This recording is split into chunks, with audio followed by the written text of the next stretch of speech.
Now, for all animal lovers watching, our first guest today has a heartbreaking story. Just last week, Lyn Prewer's rescue cat, Georgie, returned to her home in a horrifying state. The pictures you're about to see are quite graphic, so we must warn you that they could upset you. Now, she had been badly burned in an acid attack, and after rushing her to the vet, Lyn was told that Georgie had severe burns to her mouth, her skin, and the tips of her ears, in a terrible state. Lyn joins us now on Skype. Hello, Lyn. Good to talk to you. You're at the vet's now, I believe, with Georgie. How is she doing? She's hanging in there. Yesterday, she managed to eat the first bowl of food, which she's had for over a week now.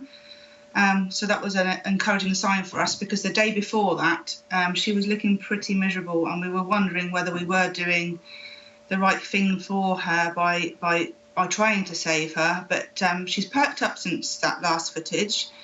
She has eaten, and she's lying here with me now, and you can't hear her, but she's actually purring. So pleased. Are the police any closer to finding out who did this to her, Lyn?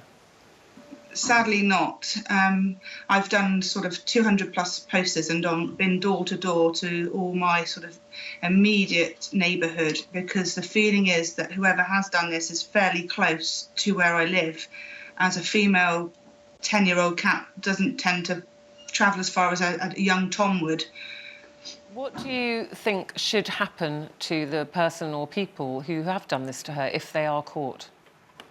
I'm sickened by it all, really, because, to be honest, I would like them to come over and see what they've done to my cat, and speak to my children, and the devastating effect it's had on everybody, not just on Georgie. Obviously, she's been through the most traumatic, painful experience I can't imagine, and I would like them to come and have a good look at what they've done and really have a proper sentence. I mean, this is wicked. What's the next step for someone who's capable of doing this? Yeah.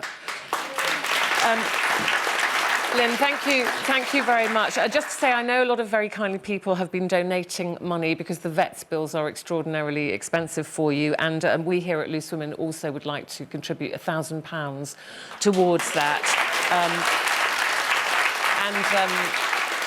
And we wish Georgie a very speedy recovery. Thanks for joining us, Lyn. Just to say, currently in England and Wales, we have the lowest maximum punishment for animal cruelty in Europe. It's just 6 months in prison. So we're asking, should we be changing the law so that attacking an animal carries the same sentence as attacking a human? What do you think? Somebody who throws acid at an animal... Absolutely, in my opinion, we should have the same laws. I just think...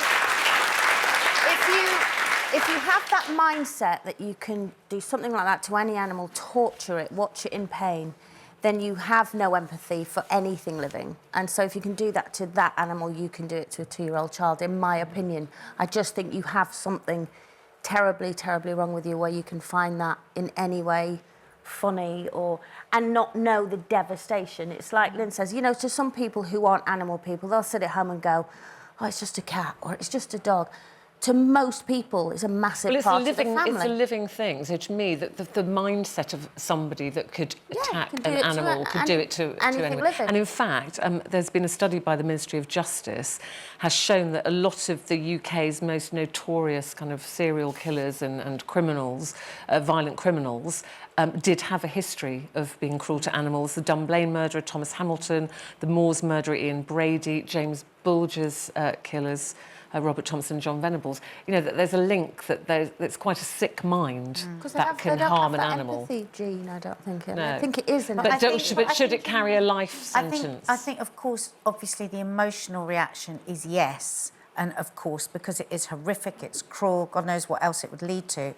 But I just think on a practical level, we haven't got enough room in prisons for the people that are doing this kind of thing to human beings. So I just think on a practical level, isn't it a deterrent if you know that sentence is We definitely have to increase the sentence, but I don't think we can have like for like. I think you have to introduce community service and really make people put their time in and serve their punishment in that way.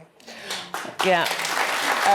We'd like to know what you think about this. I think we have done a poll, which we'll talk about after the break, but it was really shocking, and we do wish the Georgie, the cat, a very speedy recovery.